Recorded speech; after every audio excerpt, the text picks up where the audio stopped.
La mise en scène y est soignée pour ce rendez-vous national. Direction la Corse. Entre mer et montagne,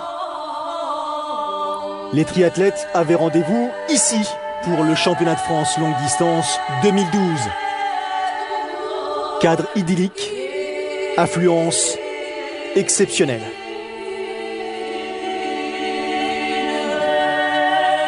Vous avez l'habitude de ces scènes matinales. Préparation en l'occurrence Cyril pour un départ de course, triathlon, championnat de France version longue distance, première édition ici en Corse à Calvi, dans un décor absolument magnifique. L'aire de transition, le départ et en l'occurrence l'aire de vélo se situe à côté du port, donc c'est vraiment un décor absolument différent de ce qu'on a l'habitude de voir. Est-ce que ça aide justement d'avoir ce type de décor un petit peu nouveau et ensoleillé pour préparer une course comme celle-ci ?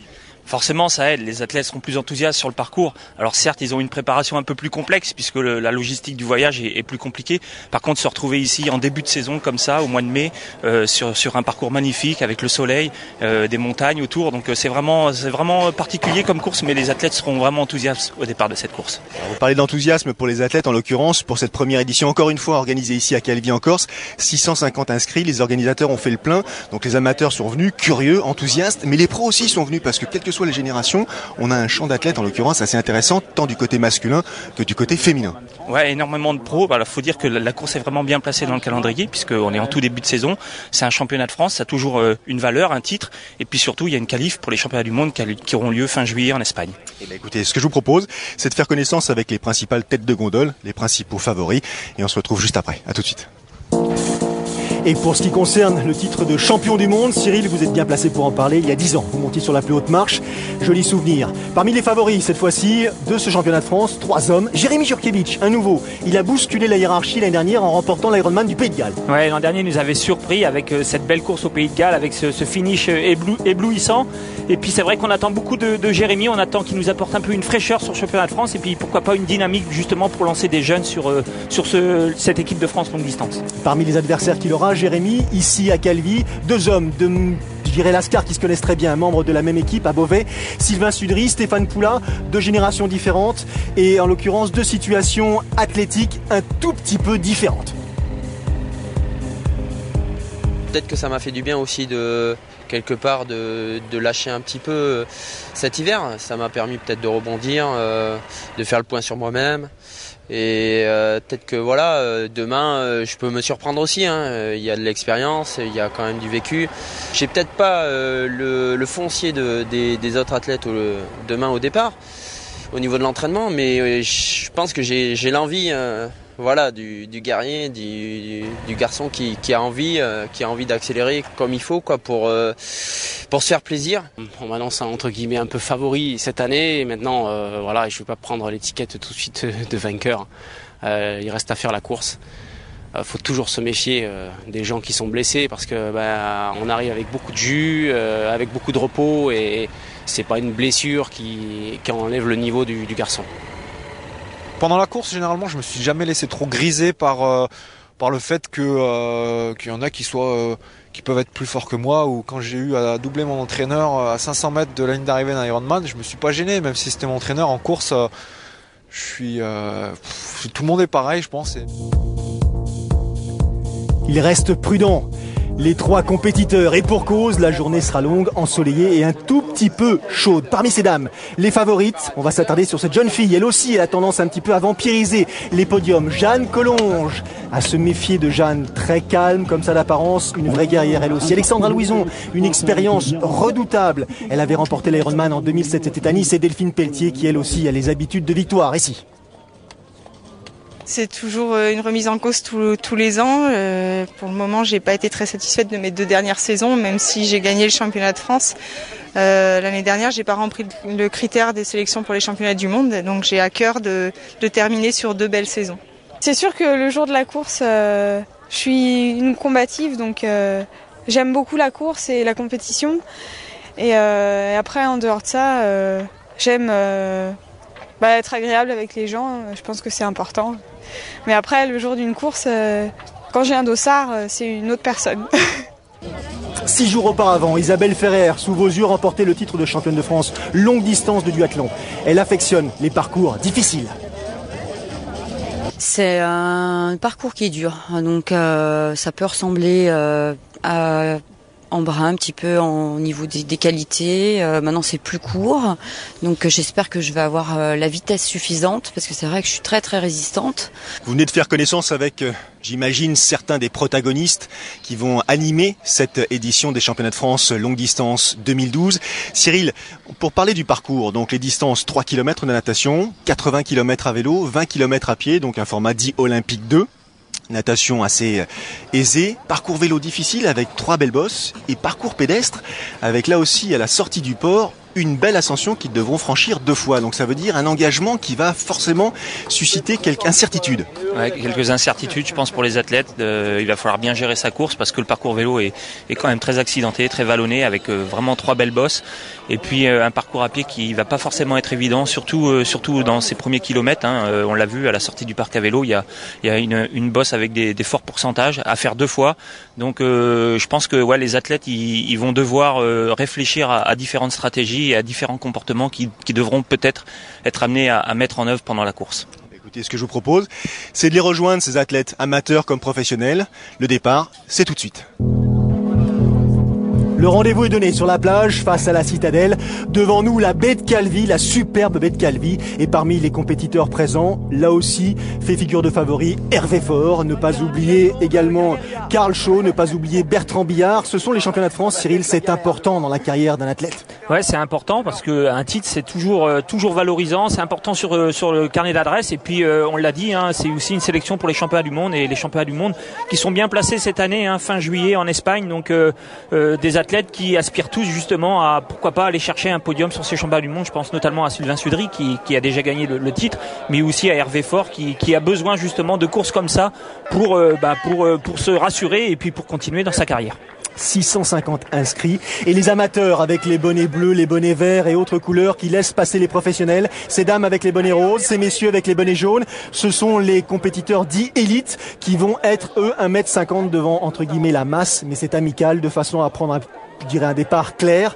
C'est une façon aussi de, rendre hommage à ces athlètes. Ouais, c'est une façon de leur rendre hommage. C'est aussi une façon de pouvoir présenter ces athlètes au public et à tous ces amateurs justement qui s'élancent pour ce championnat de France. 3 km de natation, 3000 mètres de natation ici dans l'eau qui, malgré l'apparence, malgré le décor, est assez fraîche. Port de combinaison pour tout le monde. Elle était à 17 degrés, un tout petit peu plus le matin, donc autrement dit frisquette. Ouais, on va dire qu'il faudrait pas descendre en dessous, donc une partie natation sans grande difficulté, on le voit, il n'y a pas de vagues, la mer est assez calme, bon, un petit peu de vent. La plus grosse difficulté sur ce parcours, on le verra, ça sera le soleil. Les nageurs vont nager face au soleil, donc pas facile de se repérer, pas facile de voir les bouées, et on le voit déjà des athlètes qui relèvent la tête justement pour prendre la bonne direction. Alors oui, effectivement, 2 boucles à effectuer, 2 boucles et une sortie à l'australienne, c'est assez traditionnel. La première boucle, elle, s'effectue dans le sens des aiguilles d'une montre et après la sortie de l'eau, la deuxième boucle, elle, s'effectuera à main gauche ou dans le sens inverse des aiguilles d'une montre.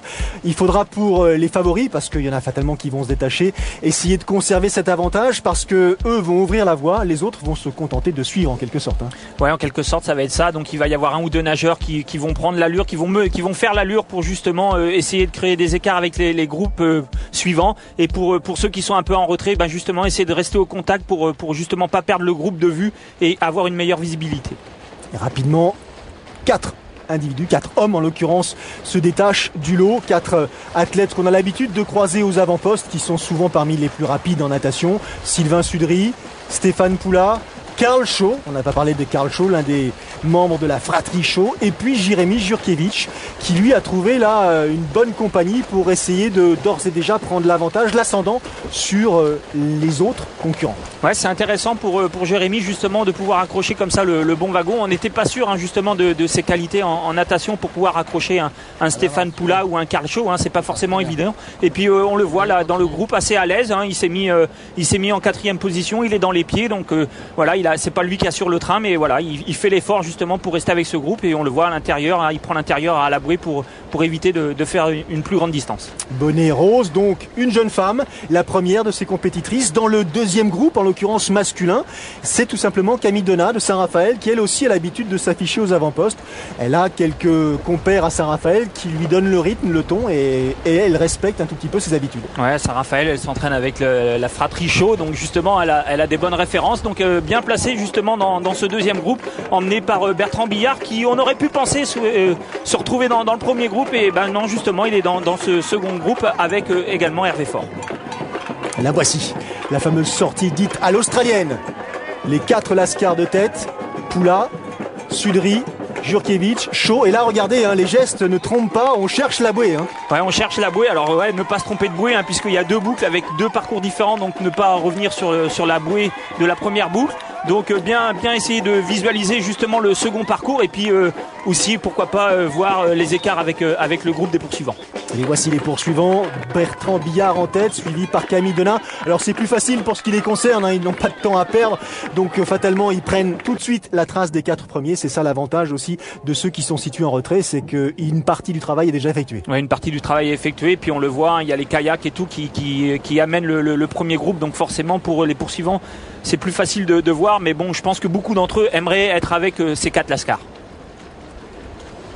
Progression toujours des 4 premiers en tête, derrière la cohorte des amateurs en fonction de leur appartenance à un certain groupe d'âge. Ils portent effectivement des bonnets de couleurs différentes. Regardez là, Camille Donat qui, dans la position de la nageuse, la tête hors de l'eau, essaye de bien se positionner, parce que c'est pas le tout de suivre en l'occurrence ceux ou celles, en l'occurrence ceux qui l'accompagnent. Il faut aussi faire son choix et éventuellement ne pas se laisser embarquer dans une mauvaise voie. Ouais, Camille qui était vraiment bien positionnée là dans la vague de ces messieurs là qui menaient l'allure. Bon, elle relevait la tête de temps en temps justement pour voir si elle était toujours dans la bonne direction. Bertrand Billard qui emmène le peloton. Ça, ce sont les poursuivants qui comptent à cet instant un peu plus de 2 minutes de retard sur les 4 hommes de tête qui vont en terminer avec ces 3000 mètres au programme de cette journée. Les distances, 3 km de natation, 80 km à vélo et 20 km de course à pied. C'est-à-dire une progression assez physique aussi, parce que 3000 mètres, c'est pas tous les jours, en l'occurrence, que l'on nage cette distance-là. Et puis derrière, on aura l'occasion de parler du parcours cycliste et pédestre. Ça va être rude. Stéphane Poula, le premier à sortir de l'eau après 40 minutes d'effort. Dans sa foulée, Sylvain Sudry, Karl Chaud en 3e position, Jérémy Jurkiewicz en 4e position. Une difficulté supplémentaire, Cyril. L'aire de transition, elle est assez longue en l'occurrence, et puis un sol pavé.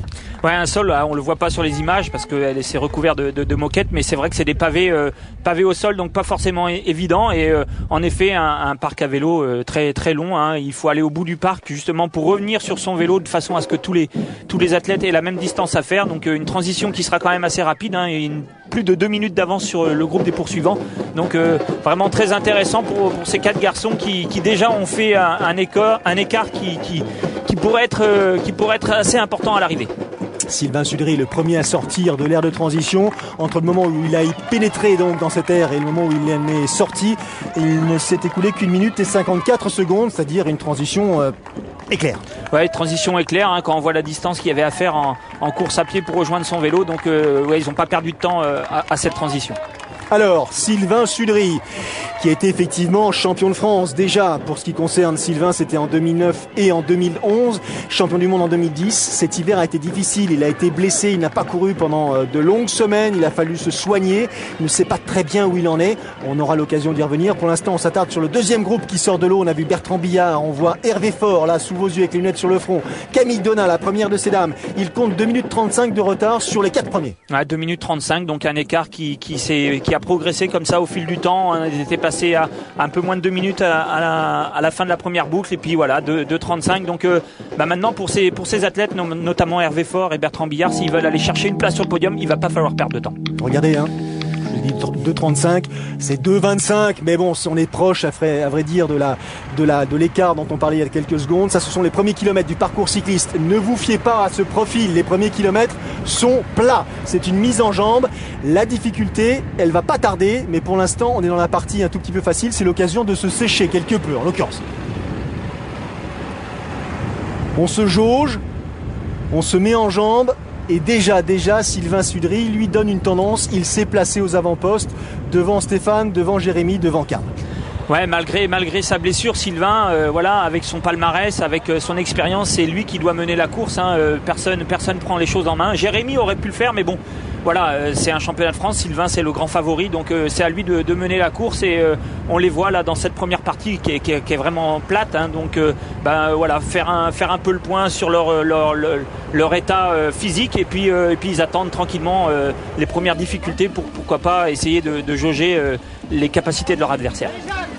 Les autres jeunes femmes qui sortent de l'eau, en l'occurrence Jeanne Collonges en deuxième position après 47 minutes de natation, c'est-à-dire qu'elle compte 4 minutes 25 de retard sur Camille Donat. Elle est accompagnée par Delphine Pelletier. Là, ce qui est intéressant, les deux premières femmes au premier plan vont effectuer une transition, je dirais, simultanée. On va pouvoir en quelque sorte évaluer la capacité de l'une ou la faiblesse de l'autre. C'est intéressant, Delphine est au premier plan et Jeanne en retrait. Même geste, hein, Cyril, pour enlever la combinaison. Ouais, c'est des réflexes, hein, donc au début c'est enlever la combinaison, essayer de mettre le casque en même temps qu'on enlève la combinaison, donc tout ça c'est pas facile, hein, bon, c'est quelques exercices à faire à l'entraînement, et puis après hop, les lunettes, et logiquement les chaussures sont déjà sur les pédales, et après on s'en va vite vers le parcours vélo, et on installera ses pieds dans les chaussures une fois qu'on aura pris un peu de vitesse. Camille Donat à 42,35, Pelletier à 4,23, Collonges dans la foulée. Isabelle Ferrer va sortir un peu plus tard à 6,16. Déjà des écarts importants. Ça y est, on est dans le vif du sujet. Nous sommes en Corse, dans la région de la Balagne en l'occurrence. Et c'est ça qui les attend, c'est-à-dire alors des sommets qui sont domptables, mais c'est effectivement une répétition d'ascension. Ouais, une répétition d'ascension, un revêtement qui rend pas vraiment, hein, c'est une route, pardon. Voilà, c'est pas un bitume lisse, donc voilà, une difficulté supplémentaire. Et puis voilà, c'est les premières courses de la saison, donc forcément on manque un peu de repères, et voilà, ces petits cols qui n'ont pas forcément des gros pourcentages peuvent suffire justement à des athlètes qui sont en forme d'attaquer et de faire des écarts. Il n'a pas tardé à attaquer, Sylvain Sudry. Il a l'habitude de montrer à quel point il est performant sur deux roues. Là, lors de la première ascension, je dirais presque lors du virage qui a ensuite amené tout le monde à attaquer les premiers mètres, je dirais, de dénivelé, il a pris l'initiative, et rapidement, on s'est aperçu qu'il prenait 15, 20, 25 secondes d'écart, et que derrière, ils étaient alors soit dans une situation, je dirais pas de détresse, mais dépassés, ou alors il s'était dit peut-être, c'est pas possible, compte tenu de son état de forme, il prend un risque majeur. Ouais, Sylvain aussi a dû se poser la question. C'est vrai qu'il menait la course depuis le début, donc je pense que dès qu'il est rentré dans la difficulté, il a dû produire une accélération pour justement voir où en étaient ses adversaires. Personne n'a répondu. Hop, il a pris le large, il a pris comme ça quelques secondes d'avance. Après, c'est vrai que il peut se poser des questions parce que peut-être qu'il manque aussi un peu d'endurance. Au sommet de la première bosse du premier col, en l'occurrence le col de Marsoulino, Sylvain Sudry est passé avec 45 secondes d'avance sur Jérémy Jurkiewicz, avec quelques poignées de secondes supplémentaires sur Karl Shaw, et puis surtout il est passé avec près d'1 minute 15 d'avance sur Stéphane Poula. On ne s'attendait pas vraiment à voir Stéphane à cette position, je dirais si en retrait, si tôt dans la course. Ouais, c'est vrai que Stéphane Poula, on s'attendait à ce qu'il accroche au moins Sylvain jusqu'en haut de cette première difficulté. Pour Karl Shaw, c'était plus compliqué parce qu'il a un physique un peu plus lourd. Jérémy, c'était un peu l'inconnu. Pareil, on le sent un peu lourd dès que ça grimpe un peu. Mais c'est surprenant, c'est Stéphane Poula. Alexandra Louison qui sort de l'aire de transition. Elle a réalisé une natation en 50 minutes et 0,5 secondes. Elle compte 7 minutes 30 de retard sur Camille Donat, 3 minutes sur Jeanne Collonges, 1 minute 15 sur Isabelle Ferrer. On sait que c'est le point faible, en l'occurrence d'Alexandra Louison, la natation. On sait qu'elle est très forte à vélo, qu'elle est particulièrement efficace en course à pied. Donc elle gère sa course effectivement en fonction de ses aptitudes. Ouais, c'est vrai que la natation reste vraiment son point faible. Et 3 km de natation comme ça, c'est vraiment très très long pour Alexandra. On connaît ses capacités sur les courses vraiment très longues, hein. Je pense à la distance Ironman, où en général sur la fin du vélo et sur le marathon elle est capable de combler des écarts très importants. Après sur des distances un peu plus courtes, forcément Alexandra est plus en difficulté. Les amateurs, la cohorte des amateurs, les groupes d'âge, ceux qui disputent leur championnat de France. Comment ça se passe? Très bien. Hop, je perds la puce. Voilà. Et on va y aller, hein. Allez, c'est parti. Merci. Alors bien sûr qu'il y a un enjeu pour les pros, il y a un titre de champion de France, mais il y a aussi un enjeu pour tous les amateurs. Il y a du stress, il y a de l'anxiété, ça s'entend, hein. Ouais, il y a de l'anxiété, il y a du stress, il y a aussi des titres à prendre chez les amateurs. Et puis on l'a pas dit, mais on est en Corse, donc forcément c'est un peu plus de voyage, un peu plus de moyens à mettre en œuvre pour venir jusqu'ici en Corse. Donc on n'a pas envie de louper sa course, on a envie de bien faire, que ça soit chez les pros comme chez les amateurs. On a vu passer Camille Donat. Elle attaque la première montée, en l'occurrence, derrière Delphine Pelletier, Jeanne Collonges. Elles avaient un peu plus de 4 minutes 20 de retard sur Camille Donat, mais d'ores et déjà très agressives, les deux poursuivantes. Ça, ce sont les groupes d'âge qui attaquent aussi là le virage, le premier virage, direction le col de Marsulino. Isabelle Ferrer en 4e position dans son style, je dirais, caractéristique. Celle qui apprécie les sommets et qui a encore une fois glané un titre de championne de France de longue distance de duathlon 6 jours auparavant. Là, ça coince, c'est évident pour Delphine Pelletier. Ouais, on s'attendait pas à ce que Delphine coince comme ça, dès la première difficulté. Hein, on l'a vu à la sortie de l'eau, pas très à l'aise, voilà. Et Delphine qui est vraiment là en grande difficulté. Hein, c'est signe vraiment de très mauvais jour.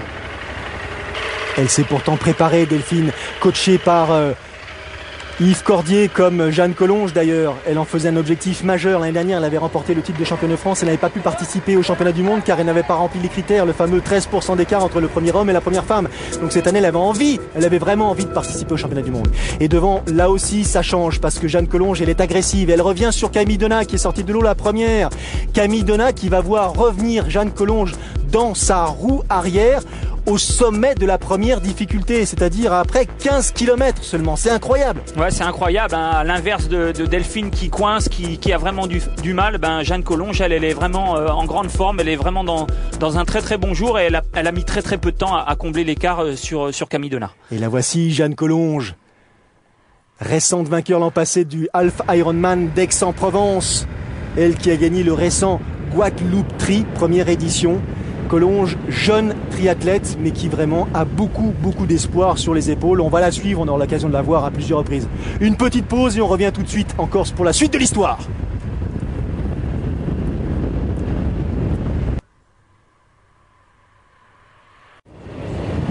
De retour en Corse pour cette édition 2012 des championnats de France longue distance. Sylvain Sudry, leader de la compétition, lui qui a connu un hiver difficile. Après une victoire à Valence en tout début de saison, blackout total, blessure et puis la crainte de jamais pouvoir, je dirais, recommencer à courir cette saison. En l'occurrence là, c'était en quelque sorte sa course de reprise. Ouais, sa course de reprise, c'est vrai que c'est compliqué mentalement hein, quand on est blessé comme ça. D'autant plus que Sylvain a connu une blessure dès la reprise de l'entraînement. Il a mis beaucoup de temps à savoir ce que c'était, comment la guérir.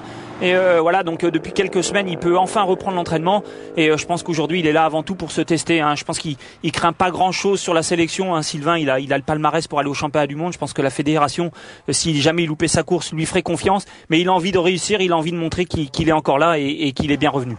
À hauteur du kilomètre 34, on a vu passer les premiers compétiteurs, le pont de Manceau qui enjambe le Fango, la rivière en l'occurrence, là qui va se jeter un tout petit peu plus loin dans la mer Méditerranée.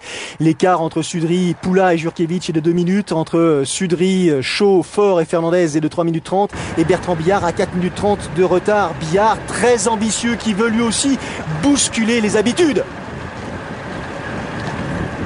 Il y a effectivement la nouvelle génération qui est présente, vous faites partie de ceux-ci, il y a les anciens. L'idée c'est quoi? C'est d'essayer de les tordre un petit peu? C'est vrai que on se dit souvent bon ils vont arrêter donc il suffira d'attendre, mais non, faut pas attendre. On est là, les jeunes, je pense à Jérémy, à Anthony Panier qui est pas là aujourd'hui, mais c'est vrai qu'on est là quand même pour aller chercher les places avant qu'ils soient en retraite, on va dire. Billard qui se donne quelques années pour devenir un tout premier, en l'occurrence sur ce style de distance, et pourquoi pas distance Ironman. Il est en train de faire ses gammes, un petit peu comme Fort, ou Hervé Fort plutôt le faisait il y a quelques saisons. Hervé qui a acquis depuis un palmarès, je dirais, assez intéressant. Un beau palmarès et surtout énormément d'expérience. Hein. Donc Hervé qui lui en revanche est ici pour justement aller chercher sa qualif au championnat du monde. Donc il faut qu'il fasse l'effort, il faut qu'il réduise les écarts avec la tête de course et notamment Sylvain Sudry. Sylvain Sudry devant, toujours en leader. Nous sommes dans l'ascension de la deuxième difficulté, le col de Palmarella. Et au sommet de ce col, c'est-à-dire à hauteur du kilomètre 40, ils feront demi-tour, retour sur Calvi pour ensuite la fameuse aire de transition et le parcours pédestre. Là, la deuxième et troisième position, Poula, Jurkiewicz, Sudry est déjà loin devant. On a le sentiment que Stéphane Poula revient un petit peu dans la course. Oui, il revient un petit peu dans la course. Il a fait l'effort dans la descente pour combler son retard qu'il avait pris dans la première ascension. Il est revenu sur Jérémy. Donc voilà, ils sont 2 maintenant derrière Sylvain Sudry. Ça m'étonnerait que Poula fasse de gros efforts pour revenir sur son compagnon de club. Maintenant, c'est à Jérémy de faire également l'effort pour essayer de maintenir un écart pas trop important pour pouvoir, pourquoi pas en course à pied, combler cet écart. Sylvain Sudry, très à l'aise, très, je dirais, en toute sérénité, très puissant en l'occurrence, là, qui continue à effectuer cet effort qui va l'emmener au sommet, à ce 2e sommet de la journée, kilomètre 40 pour effectuer son demi-tour. Qu'est-ce qui peut lui résister? Là, on est surpris presque parce qu'il n'avait pas, je dirais, la fraîcheur physique, entre guillemets, après sa période de difficulté pour afficher des ambitions élevées. Et pourtant, on a le sentiment qu'il est le seul à courir. Ouais, et puis il paraît vraiment très à l'aise. On le voit, il a aucune difficulté à trouver les bons braquets. Dès qu'il faut relancer, il relance. Donc il a tout de suite retrouvé ses repères d'athlètes de haut niveau, hein, de compétiteurs. Ce qui pourrait vraiment lui arriver, c'est un coup de moins bien parce qu'il n'a pas la distance dans les jambes, mais on le sent au fil de la course vraiment très serein. Alors on l'a senti un petit peu pas inquiet, mais sur la réserve au moment où il a attaqué, en se disant peut-être que c'est trop tôt. Et puis là, maintenant qu'il prend l'avantage comme ça au fil des ascensions, on le sent beaucoup plus serein et très à l'aise surtout. Il a 3,15, Sylvain Sudry sur Jurkiewicz au demi-tour. Il a 3,55 sur Poula, Faure et Fernandez. Nicolas Fernandez, dont on ne parle pas suffisamment, le dossard numéro 22. Lui, le sapeur-pompier, membre de Triathlèx, qui avait en 2011 pris une 8e place lors de l'Embrunman. Mais pour revenir sur Stéphane Poula, à l'occasion de ces images-là de descente, parce que la descente est quand même assez rapide, Stéphane Poula, il a couru beaucoup aussi en début de saison. Il a fait le Half Ironman, en l'occurrence du Texas, celui de Sainte-Croix. Il a pris des places d'honneur. Donc est-ce qu'il arrive pas un petit peu ici à Calvi, émoussé en quelque sorte? Peut-être un petit peu émoussé. Et puis bon, Stéphane Poula, il a plus rien à prouver. Hein. S'il vient chercher un titre ici, ça sera que du bonus. Certes, une qualif pour les championnats du monde, c'est toujours intéressant en fin de carrière. Mais maintenant, Stéphane Poula, voilà, il voyage avant tout pour se faire plaisir. Et c'est vrai que voilà, c'est un athlète qui avant n'avait pas l'habitude de courir beaucoup. On l'avait déjà vu énormément en ce début de saison, notamment à l'étranger. Donc peut-être un petit peu de fatigue également. Isabelle Ferrer en gros plan qui vient de croiser quelques vaches corses en l'occurrence qui se baladent sur la route. Attention, alors lorsqu'il s'agit d'ascension, c'est effectivement moins problématique quand on descend à 80 km/h comme le font Jurkiewicz ou Faure, parce que ce sont les plus rapides. Il faut faire un tout petit peu plus attention. Isabelle Ferrer en 3e position, Camille Denain en 2e position, qui ici là compte précisément 3 minutes de retard sur Jeanne Collonges. On n'a pas encore atteint le kilomètre 40 et il y a déjà un écart substantiel chez ces dames. Gros écart, notamment sur la partie cycliste où elle avait déjà plus de 4 minutes de retard à la fin de la natation. Elle a 3 minutes d'avance maintenant à mi-parcours vélo. Ça veut dire qu'elle a déjà repris 7 minutes en vélo. Je pense que Jeanne Collonges est vraiment en train de faire une grande différence sur ce parcours cycliste. Elle se bat, Camille Denain, effectivement, elle est très à l'aise en natation, un peu moins à l'aise à vélo et encore moins à l'aise en course à pied. Donc là, elle se dit, il faut que je gère mon effort. Elle aussi est sereine. Jeanne Collonges, elle arrive au demi-tour, kilomètre 40, 3 minutes 30 d'avance sur Camille Denain. L'écart s'allonge encore un tout petit peu plus et derrière, Isabelle Ferrer, elle aussi est à la lutte. Alors même si Isabelle a quelques circonstances atténuantes parce qu'on insiste, mais 6 jours auparavant, elle montait sur la plus haute marche du podium des championnats de France longue distance de duathlon.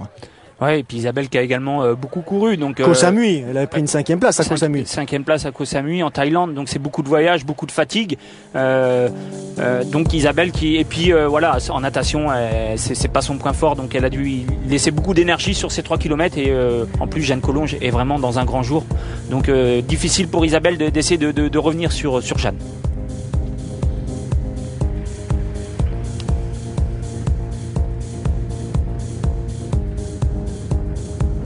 Isabelle Ferrer à la relance dans la descente donc de ce col de Palma-Rella qui ensuite va amener les compétiteurs à nouveau vers une dernière ascension ou vers la 2e ascension plutôt du col de Marsulino.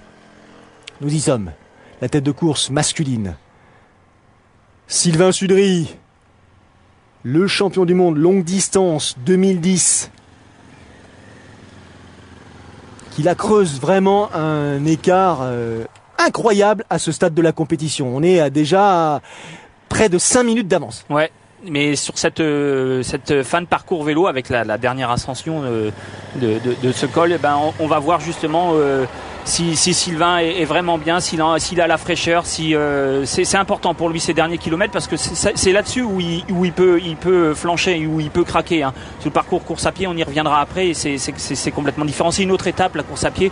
Et puis le parcours est assez atypique pour Sylvain. Donc on va voir sur ces derniers kilomètres s'il réagit bien et si justement il arrive à garder cet écart, voire l'augmenter un petit peu. Mais ce qui ne trompe pas dans les images que l'on voit, c'est l'attitude de Sylvain. Il est effectivement assis et il relance dès qu'il peut, en danseuse, pour conserver la vitesse, pour conserver l'allure, pour conserver l'écart. Il n'a pas l'intention de relâcher son effort. Non, il est là pour se tester et puis on le voit, hein, il est tout le temps en relance. Dès que l'allure faiblit, hop, il se met en danseuse pour relancer la machine. Il est bien installé sur sa selle. Il a tout de suite les bons braquets. Donc vraiment Sylvain qui a retrouvé toutes ses qualités. Maintenant avec un petit peu plus d'entraînement, il devrait encore passer un palier. Allez, il a basculé à hauteur de ce dernier sommet, en l'occurrence le col de Marsulino, qu'ils avaient déjà franchi à l'aller. Et encore une fois, Sylvain Sudry compte près de 5 minutes d'avance sur ses poursuivants immédiats. Là, Hervé Faure en premier plan, Jérémy Jurkiewicz dans sa roue et les autres se font un tout petit peu plus discrets. Alors Hervé, lui aussi habitué à ses courses atypiques, à ses parcours vallonnés, il a quand même remporté Embrun à 3 reprises.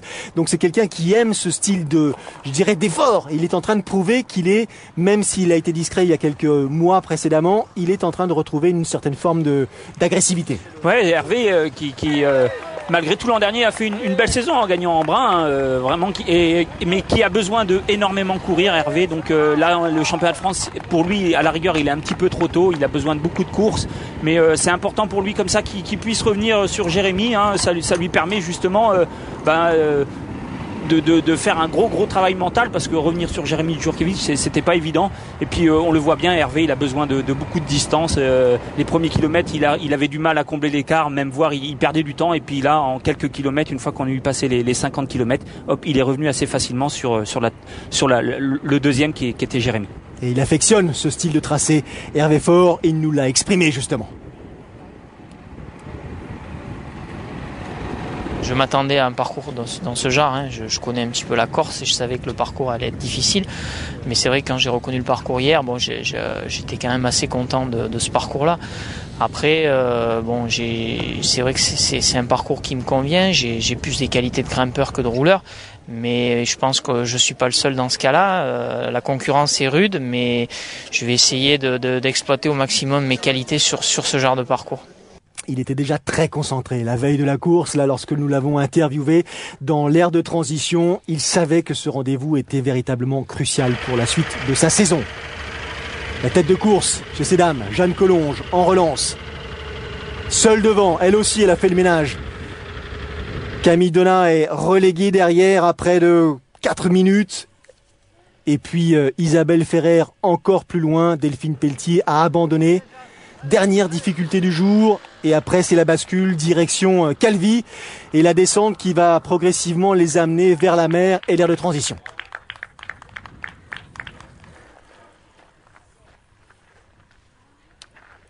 Beau parcours cycliste, belle perf là pour Jeanne Collonges. Fin de parcours cycliste pour ce qui concerne Sylvain Sudry avec l'avenue Christophe Colomb qui amène justement à ce port. On franchit les rails de chemin de fer. La Micheline était passée 4 minutes auparavant. Autrement dit, il s'en est fallu de peu pour que Sylvain perde tout l'avantage de l'effort consenti à vélo, là, en quelques secondes et à quelques mètres de l'aire de transition. 2h53 minutes et 50 secondes d'effort. Natation, vélo compris. Il compte, à cet instant précis, 5 minutes d'avance sur ses concurrents. Ouais, donc 5 minutes, c'est vraiment un bel écart. Surtout qu'en course à pied, on va le voir, c'est un parcours pas évident. Hein. Donc une première partie montante et puis forcément on fait demi-tour, on revient. Et là on voit qu'il est lucide, qu'il est concentré, c'est que l'arbitre La juge arbitre qui est là lui dit que son vélo est mal placé là sur en l'occurrence le rack.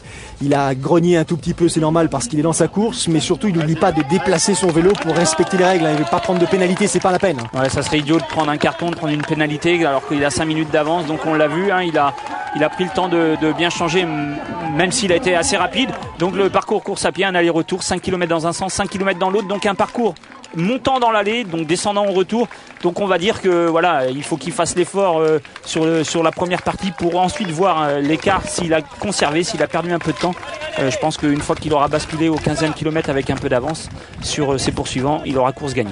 Jurkiewicz, fort, 2e et 3e position. Là, arrivé dans l'aire de transition, un peu plus de 5 minutes de retard sur Sylvain Sudry qui, là sur le quai Adolphe Landry, en finit avec la partie plane. Et la voici, la fameuse bosse là au pied de la citadelle, avenue de l'Uruguay. Regardez la difficulté, alors elle n'y paraît pas, là on n'a pas le sentiment que ça monte beaucoup, ça monte déjà pas mal. Et puis juste derrière là, ça monte encore davantage. Ouais, des bons pourcentages, hein. On est entre 10 et 15% au fil de cette montée, donc c'est pour ça qu'on a l'impression que Sylvain est un peu assis, un peu dans le dur, mais c'est parce que les pourcentages sont vraiment très importants. Fin de transition pour Hervé Faure, Jérémy Jurkiewicz. Chaussettes, pas chaussettes? Après c'est au choix de l'athlète, hein. Bon, 20 km, ça dépend si on aime bien être dans le confort ou pas. Jérémy, lui qui a l'habitude de faire des Ironman, donc a choisi les chaussettes. Hervé qui a un peu plus d'expérience sait que 20 km sans chaussettes, il n'y a pas de souci. Donc Hervé qui a pris déjà quelques longueurs d'avance. 4e à entrer dans l'aire de transition, à déposer son vélo. Nicolas Fernandez, il est à la lutte. Fernandez, il est pas très loin. Il avait un peu plus d'1 minute de retard sur le 2e et le 3e. Il a 6 minutes 14 de retard sur Sylvain Sudry. Il est motivé en l'occurrence, Nicolas Fernandez. Il fera Nice, l'Ironman de Nice, dans quelques semaines. Et il est parti lui aussi après une transition éclair. Regardez les écarts. Fernandez 4e, Karl Shaw en 5e position à plus de 8 minutes. Le voici, ce fameux parcours pédestre, la route de Porto. On va au bout de ces 5 premiers kilomètres, demi-tour, on descend et on fera à nouveau l'aller-retour. Là, il fait chaud. Et ça monte. Là, il fait chaud, ça monte. Donc, j'espère que les athlètes ont bien pensé à se ravitailler sur cette fin de parcours vélo parce que c'est pas évident comme ça les premières chaleurs de les gérer. Et donc Sylvain Sudry qui, on le voit au fil de ses premiers kilomètres, qui il retrouve du pied, il retrouve de l'allure. Hein. On l'avait vu partir un peu assis, un peu dans le dur. Hein. C'est normal, il manque un peu d'entraînement, surtout en course à pied, hein, puisque sa blessure venait essentiellement de la course à pied. Et là, on le voit, ça y est, au fil des kilomètres, il trouve son rythme. Quel décor, quel cadre, quelle perspective! C'est pas vraiment sa préoccupation là de l'instant. Sylvain, il reste super concentré, surtout ne pas lâcher le morceau. Il sait qu'Hervé Faure derrière a une vitesse en course à pied qui est un tout petit peu plus rapide que la sienne. Il a malgré tout, Hervé, un peu plus de 5 minutes de retard. Ça va pas être facile, mais c'est là que ça se passe, c'est lors des 5 premiers kilomètres. Hein. Ouais, là ça va jouer au mental. Hein. J'imagine que Sylvain, il doit se dire voilà, faut que je fasse l'effort au moins sur ces 10 premiers kilomètres pour essayer de maintenir un écart assez important, pour essayer de mentalement briser Hervé Faure et après ça sera plus facile. Donc on le voit, hein, dans cette première partie, dès qu'il le peut, il accélère. Il a effectué le premier demi-tour. Sylvain Sudry, Hervé Faure est en 2e position. Il s'est délesté en l'occurrence de la présence de Jérémy Jurkiewicz. Et Hervé Faure, il arrive à hauteur de ce premier demi-tour avec 4 minutes 30 de retard. 4 minutes 30, c'est-à-dire, il a gagné un peu plus de 35 secondes sur Sylvain à l'occasion de ces 5 premiers kilomètres. Ouais, donc 35 secondes, c'est assez intéressant. Maintenant, il faut voir comment Sylvain va gérer ce retour, notamment cette deuxième bosse. Pour Hervé, l'objectif c'était tout de suite de lâcher Jérémy pour être plus tranquille mentalement, mais maintenant Hervé, il faut aussi qu'il réduise ou qu'il essaye de réduire au maximum cet écart, parce que il faut savoir que la sélection pour les championnats du monde, elle est en fonction d'un pourcentage sur le temps du premier. Si jamais Hervé n'était pas dans ces pourcentages, il serait pas sélectionné. 3e place pour Jérémy Jurkiewicz. Il a 5 minutes 15 de retard sur, en l'occurrence, Sylvain Sudry après 5 km. Hervé Faure a 40 secondes d'avance sur lui. Pas tout à fait le même style de foulée. Très puissant, Jérémy. Il a une niaque en l'occurrence dont il faut se méfier. Encore une fois, si on se réfère aux courses qu'il a faites précédemment et notamment à ce fameux Ironman du Pays de Galles, il nous a montré que jusqu'au bout, il pouvait être très dangereux. On le voit bien, là Hervé il est sur une allure de 20 km agressif en ayant l'objectif d'aller chercher ou de revenir sur la tête de course. À l'inverse, on sent Jérémy sur une allure distance Ironman, c'est-à-dire que voilà, il serait capable Jérémy de courir très longtemps à l'allure où il est.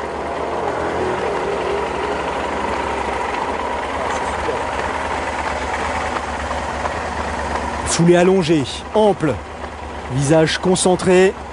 Hervé Faure en deuxième position ici de ce championnat de France longue distance disputé en Corse à Calvi.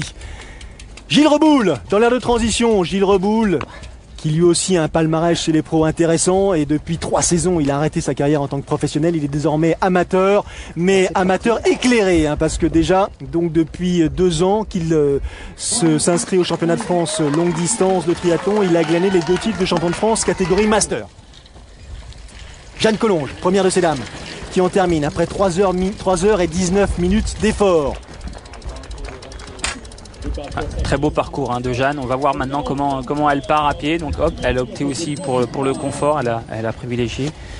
Mis des chaussettes, hop, de l'eau, c'est important. Et tout de suite, on part pour la course à pied.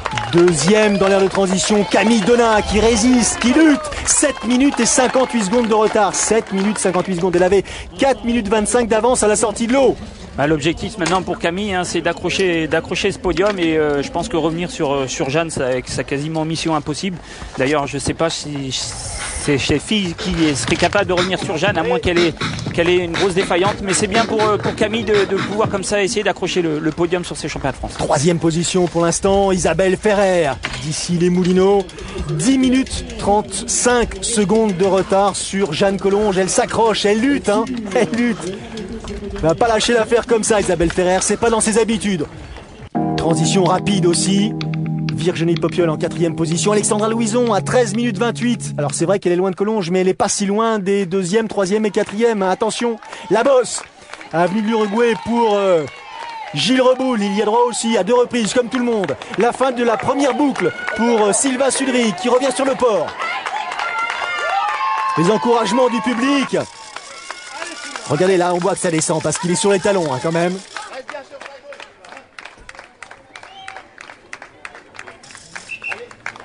Jeanne Collonges, première ascension.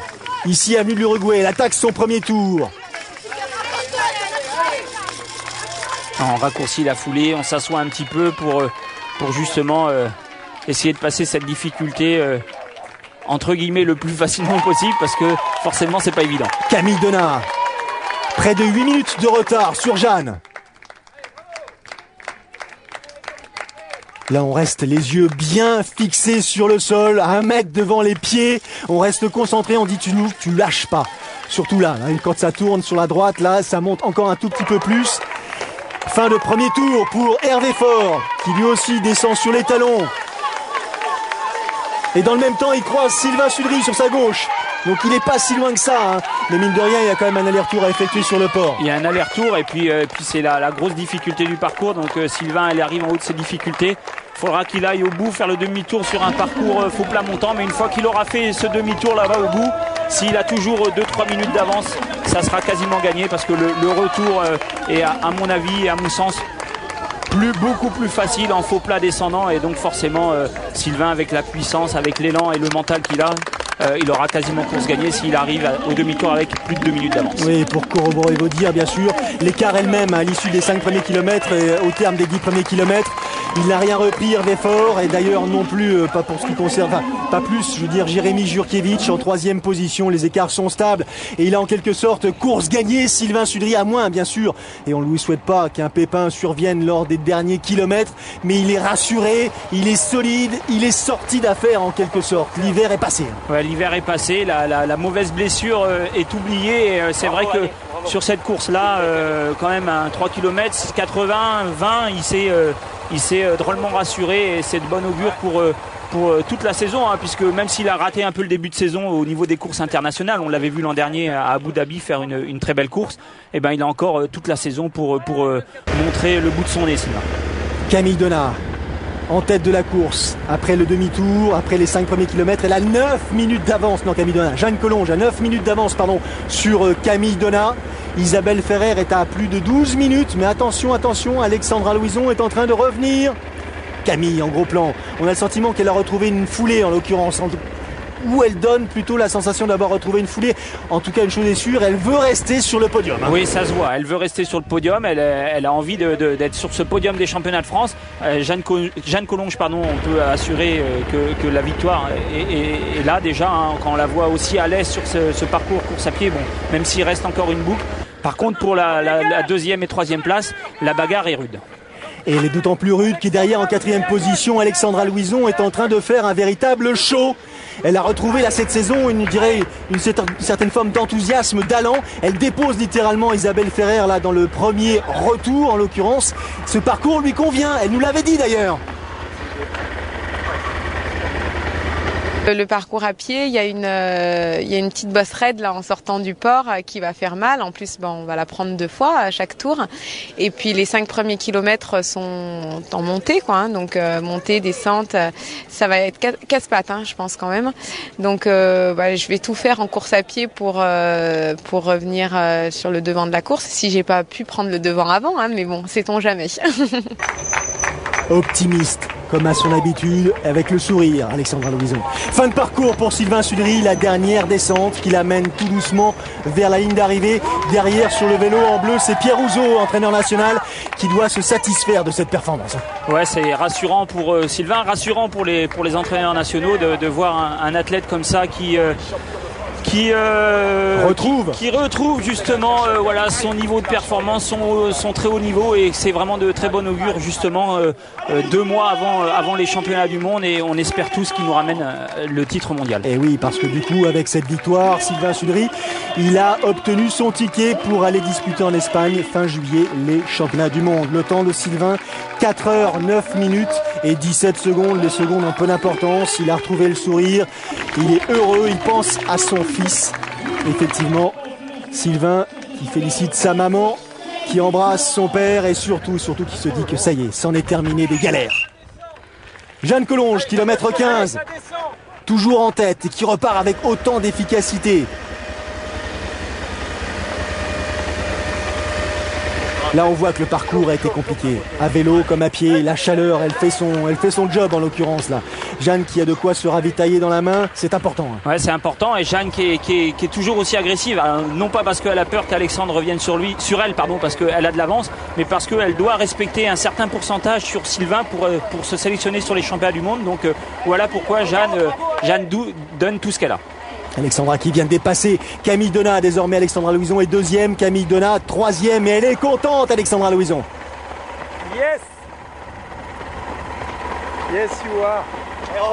Fin de course tonitruante, très efficace, un petit peu à l'image de ce qu'elle nous avait offert il y a quelques années à Monaco, à Nice.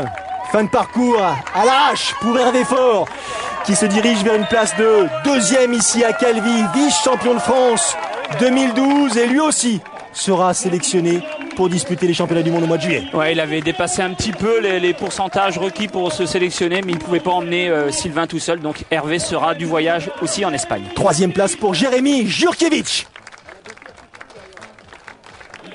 Je savais pas trop où j'en étais, et puis bon, mine de rien, les jambes répondaient quand même. Donc un peu dur quand même sur la fin du vélo, mais bon, il y avait déjà un petit écart satisfaisant. Après, à pied, ça a été une gérance, et ouais, ça fait vraiment plaisir. Ouais.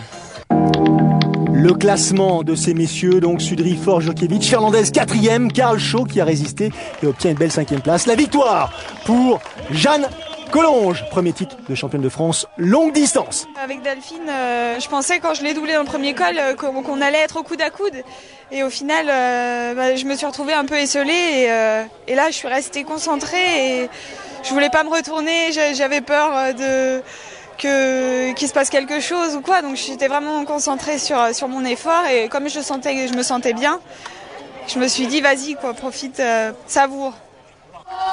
Jusqu'au bout, Jeanne aura profité de cette épreuve. Attention, son palmarès s'étoffe. 2e place pour Alexandra Louison, vice-championne de France, satisfaite. 10 minutes donc derrière Jeanne Collonges. 3e place, elle a réussi à la garder pour Camille Donat. Le classement, Collonges, Louison Delin, c'est le podium, Isabelle Ferrer 4e, Virginie Popiol à la 5e place. Et bien sûr, ces dizaines, ces centaines d'amateurs qui eux aussi vont pouvoir être satisfaits de cette performance, de leur performance, une fois qu'ils auront franchi la fameuse et libératrice ligne d'arrivée.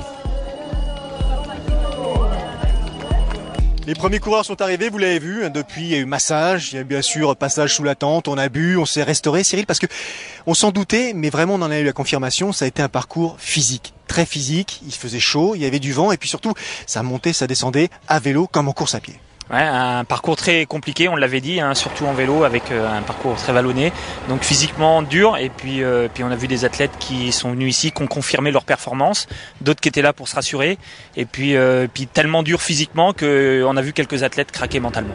Alors ça, c'était une petite surprise, c'est-à-dire que je dirais les mieux préparés ou ceux qui paraissaient être les favoris dans l'épreuve j'ai eu des coups de moins bien. Alors, est-ce que c'est dû à quoi? Est-ce que c'est dû à un manque de préparation? Est-ce que c'est dû à un mauvais jour, en l'occurrence? Est-ce que c'est la concurrence? Est-ce que c'est la densité? Qu'est-ce que c'est?